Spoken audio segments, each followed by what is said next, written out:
I am Ferdinand Marcos, and I am the President of the Republic of the Philippines. I stand today on behalf of 110 million Filipinos. Magandang araw po sa inyo lahat. Ito po ay nakakaiba sa iba't ibang video na aking ginagawa. Dahil ito po ay tungkol sa isang magiting na sundalo natin na si Captain Jerome Hacuba, O-146467 Philippine Army. Kung nakita nyo po, ang ating butihing kapitan ay nabulag dahil nasa bugan po ng bomba. Nagjo-duty siya at ito yung nangyari sa kanya. Ngunit pagkatapos siyang nabulag, ay nabigyan siya ng tinatawag na CDD or Complete Disability Discharge. Ibig sabihin, hindi na siya pwede sa military dahil nga hindi na siya pwede sa combat operation at nabulag na nga siya.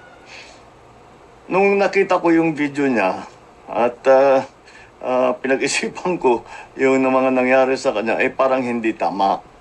Dahil ito ay isang opisyal na itinaya na nga niya ang buhay niya para sa duty na para ipagtanggol ang Pilipinas.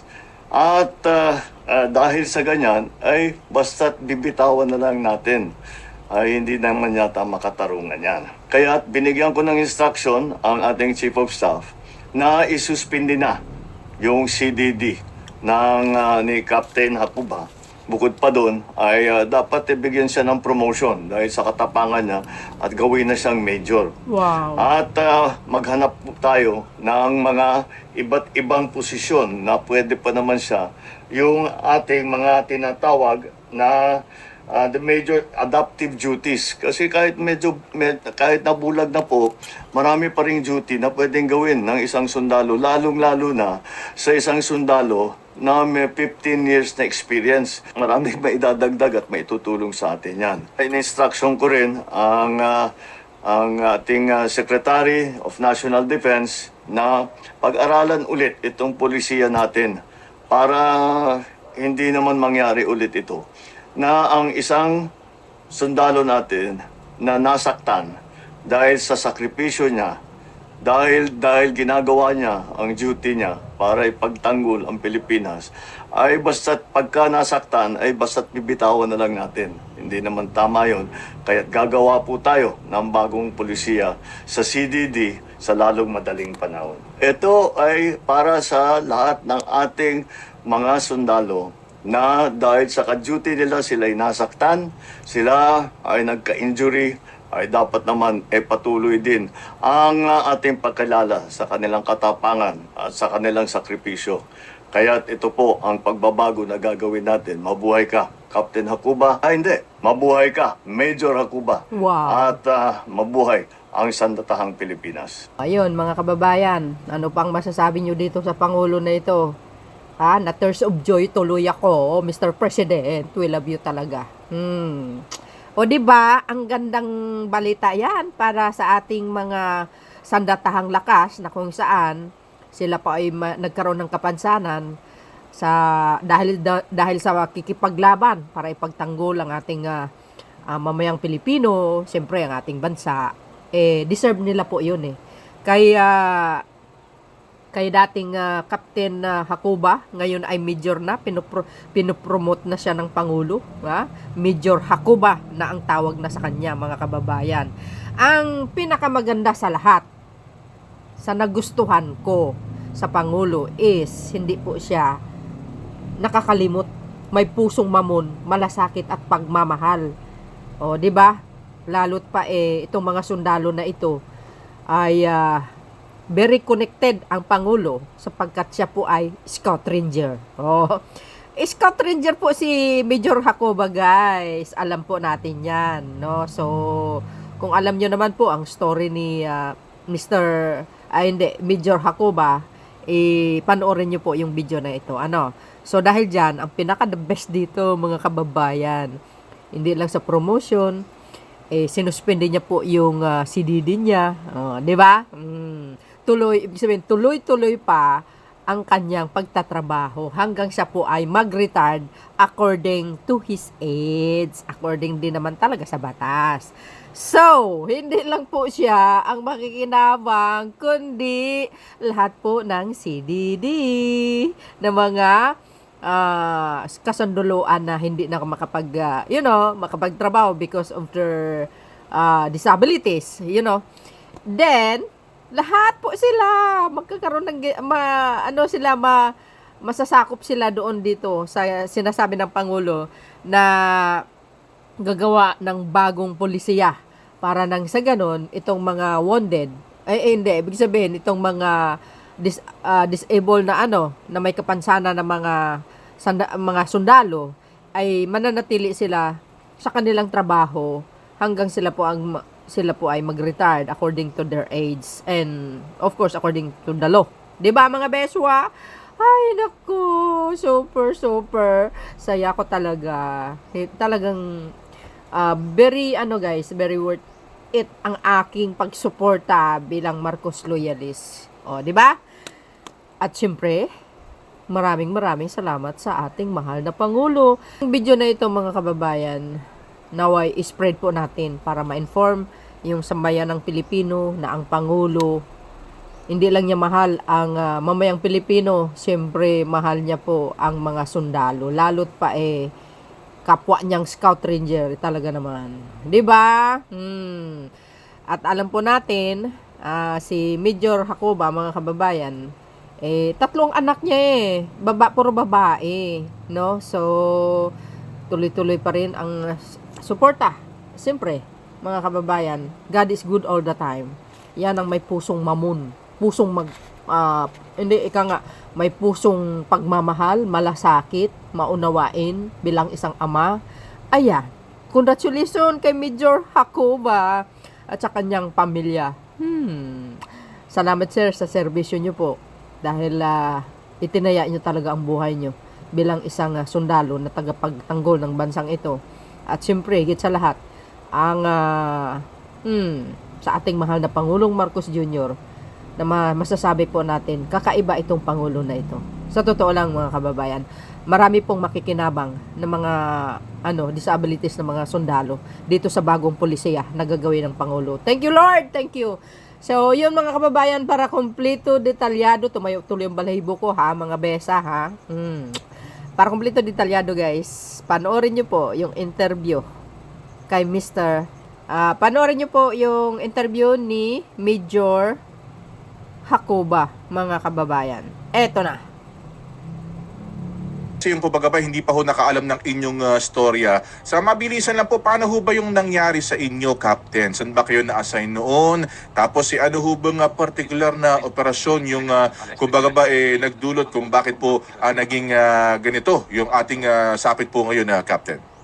Yes sir, it was March 2016 during our combat operation against the Bangsamoro Islamic Freedom Fighters.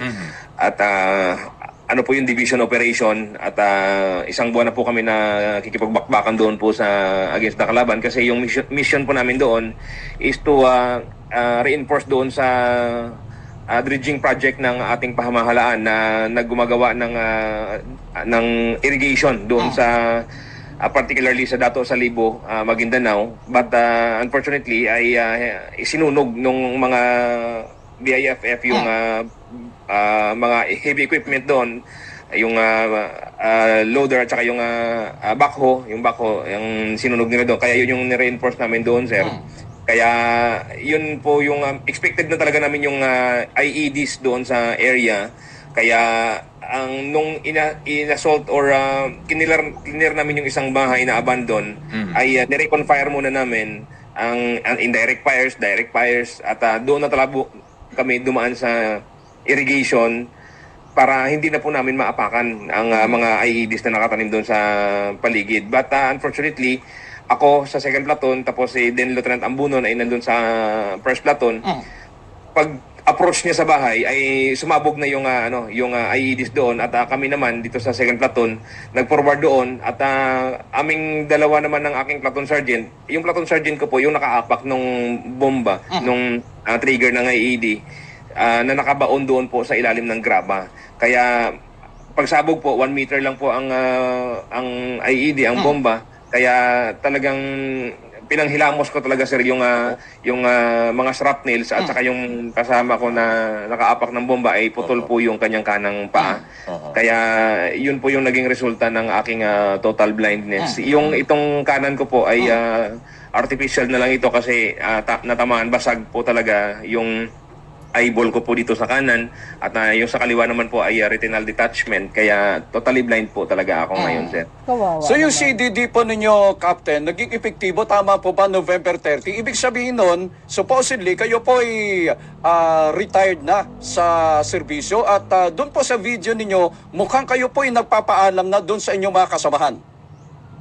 Opo sir, ang technically ang after 1 month of my discharge sa AAP Medical Center ay ang cut off ko na po 'yun sa sahod sa ano. So so technically ay yun na po yung last day from my service kasi ang with the succeeding months ay ibabackpay ko na po yun sa gobyerno kung papapasahuran pa po nila ako noon. Kaya doon ko ginawa po yung video na yun na magpaalam sa aking mga tropa, mga kasamahan na yun, hanggang doon lang po yung ang serbisyo ko. Kaya yun po yung naging emotional din po ko kasi yun nga po, gusto ko po sanang magpatuloy but may batas eh. Kaya hindi na po talaga pwede. Opo. Captain, nakwento ho ninyo kanina may kasama ho kayo na sa kasamang palad nasabugan din ho nung explosive device doon sa operasyon na yun. At sabi ho ninyo naputulan ho siya ng paa. Kumusta na ho siya at siya rin ho ba under na nitong CDD na ito, Captain? Actually sir, nasa AAP Medical Center sa ngayon at na-board na rin po siya for CDD. But ano naman po siya, ang due for retirement naman po na siya. Kaya ang okay na po yung sa kanya kasi nakalagpas na po siya sa 20 years in the service. Opo, kaya due for retirement na po talaga siya. So yung tatawagin po sa kanya is retired with CDD. Kayo naman sana ay tatawagin na discharge. Tatawagin po akong separation with CDD. Okay. Yun na nga po, ang naging reaksyon ng Pangulo, i-review yung CDD policy na yan. And pangalawa, kayo po ipopromote at ibabalik sa serbisyo. Captain, kayo po magiging major na. Ano po, ito po ba'y tinatanggap po ninyo? Kailan po kayo babalik at ano po yung susunod na mangyayari? Siyempre sir, tayong aming mga sundalo ay talagang wala talagang inaatrasan na hamon sa buhay. Lahat ng mga ay wala talaga kaming sinusukuan, lalo na sina-challenge tayo ng aming commander-in-chief. Sa isang pagiging scout ranger ay talagang wala talaga kaming sinusuko ang laban, kaya laban pa rin sir kahit na madilim ang aking paligid ay talagang ako'y magsisikap sa paniniwala ng aming commander-in-chief na kaya ko pa rin magtrabaho ay ipapakikita ko pa rin sir na tatanggapin ko ang kanyang hamon, ang kanyang ang promotion na ito at ang siyempre ang promotion na yan ay kabalikat niyan ay another responsibility para sa akin, kaya ako'y naniniwala pa rin sir na kasama ko ang Panginoon dito, kaya whom shall I fear? I'm with God. Kaya pagka ang Panginoon ng ating magiging sandalan ay wala po tayong kakatakutan, sir. Opo. Pero sa ngayon ho ba, may mga nag-contact na ho sa inyo na mula ho sa mga personnel natin sa Armed Forces of the Philippines? O kumbaga ba, tatapusin ho muna itong review ng CDT, Captain? Yes sir, actually mismo si AAP Chief of Staff po natin, si General Browner ay pupunta po dito mamaya sa aking quarters at personal na aalamin po ang sitwasyon ng aking pamilya at ang sitwasyon ko po dito sa quarters upang personal niya na malaman kung ano po yung mga concerns ko pa po dito. Kaya ako'y nagpapasalamat din sa aming AP Chief of Staff na talagang may puso din po sa aming mga kasundaluhan, sir. So, yun po sir yung hindi na po hintayin yung revision ng policy ng CDD, kundi aalamin ni Sir Browner yung talagang totoong kalagayan ko po dito. Okay po. Aming Commander-in-Chief, sir, maraming salamat po at isang napakalaking bagay po ito, hindi lang po sa akin, kundi sa aking pamilya at sa aming Sandatahang Lakas ng Pilipinas, na kung saan ay pagka kami po ay supported ay talagang ipapakita din ng mga kasunduluhan na kahit na kasi sabihin doon pagka kahit may counter kahit na mawundid tayo dito may benepisyo naman tayo na ganito eh. Kaya talagang we will work na talagang beyond the limit at para mapakita namin talaga na yung pagiging na yung isang sundalo ay talagang walang inaatrasan na laban. Kaya sa maagang pamasko nyo sir, maraming salamat po sa promotion at sa tiwala nyo po sa akin kahit na wala akong nakikita ay binigyan nyo po rin po ako ng pagkakataon na ma-extend ang aking serbisyo. Kaya ang akin na lang masasabi sir na sasabihin ko po na my ability is stronger than my disability. Wow. Correct. To God be the glory. Maraming salamat po. Maraming salamat po, Congrats. Captain. At muli ho, Oh, so yun mga bes, narinig nyo yung sinabi ni Major Hacoba? Tama nga yung sinasabi niya. Pag isang sundalo katulad niyan, nila, no? Hindi umaatras kahit anong laban. Related ako guys kay Pangulong Marcos Jr. Anong sinabi niya? Anong sinabi ng Pangulo? Ako nag-umpisa niyan. Kaya ako rin ang tatapos. Yung mga magnanakaw sa kaban ng bayan sa issue ng flood control. Ganyan ang mga scout ranger. Sabi sa inyo eh. Alam nyo, ang Pangulo tahimik. Ay, nako. Ewan ko na lang sa inyo, guys.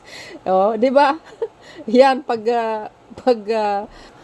ikaw ay isang sundalo, hindi umaatras talaga sa anumang laban. O, di ba? Kaya yung mga scout ranger na tulad ni Pangulong Marcos Jr. at saka kay Major Hacoba, ay nako, walang inatrasan yan. Kaya mga magnanakaw sa kabanang bayan, patay kayo ngayon. Ha? Hindi susuko yan. Tatapusin kayo talaga ng Pangulo. So, once again, guys, no, congratulations kay Major Hacoba and sa lahat po ng mga disable na mga sandatahang lakas. I think kasama rin ang kapulisan. Overall na yan eh. No? Correct me if I'm wrong. Lalo talaga nilang mamahalin ng Pangulo at susuportahan. Siyempre, Commander-in-Chief nila yon ano. Alam niyo naman si PBBM, talagang pagdating sa mga sundalo, talagang mataas ang respeto niya. At ginagalang niya ito. Tingnan nyo. Naluha ako sa kanyang mga kababayan sa sinabi ng Pangulo. Ano ba yan? Natouch ako tuloy. So, ay nako, ang daming mga kasanduluhan na talagang makikinabang dito sa bagong polisiya ng CDD na ito. O, di ba? So, yun guys, ang aking pinaka-latest update. See you again on my next upload. Bye-bye, yan babus. God bless Philippines.